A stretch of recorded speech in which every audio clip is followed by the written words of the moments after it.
Denada akhirnya menyampaikan permintaan maaf secara langsung kepada Ressa Rizky melalui sebuah video yang ia unggah di Instagram pada Senin, 2 Februari 2026. Dalam unggahannya, Denada menyampaikan beberapa poin penting. Ia secara terbuka mengakui bahwa Ressa Rizky memang putra kandungnya. Ia juga menyampaikan alasan mengapa dulu tak merawat Ressa Rizky. Saya Denada Tambunan menyatakan bahwa Ressa Rosano adalah anak kandung saya. Saya betul-betul minta maaf kepada Ressa karena Ressa tidak hidup bersama saya.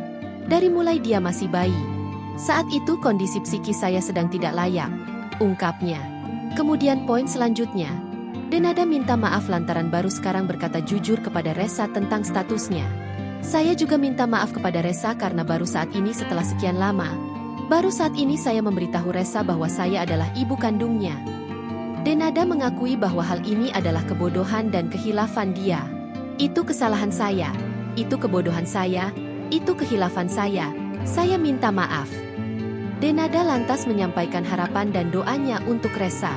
Saat ini saya cuma bisa berdoa dan saya juga berharap semoga Ressa mau memaafkan saya dan menerima saya ibu kandungnya dengan segala kekurangan saya dengan keadaan bahwa saya masih harus banyak belajar untuk menjadi ibu yang sesuai dengan harapan anak-anak saya. Saya juga minta maaf kepada almarhumah mama, dan saya juga minta maaf kepada semua adik-adik saya.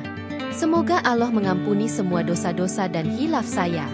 Demikian, terima kasih. Pungkas Denada. Saya juga ingin minta maaf kepada Ressa.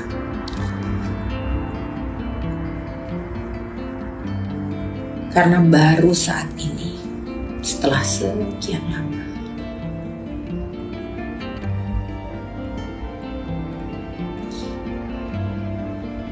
baru saat ini saya memberitahukan Ressa bahwa saya adalah ibu kandungnya. Itu kesalahan saya, itu kebodohan saya, itu kekhilafan saya, dan saya minta maaf.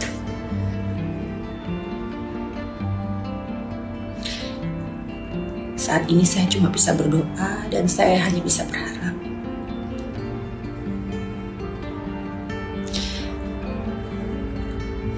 semoga Ressa mau memaafkan saya dan menerima saya, ibu kandungnya, dengan segala kekurangan saya. Download Tribun X sekarang, menghadirkan lokal menjadi Indonesia.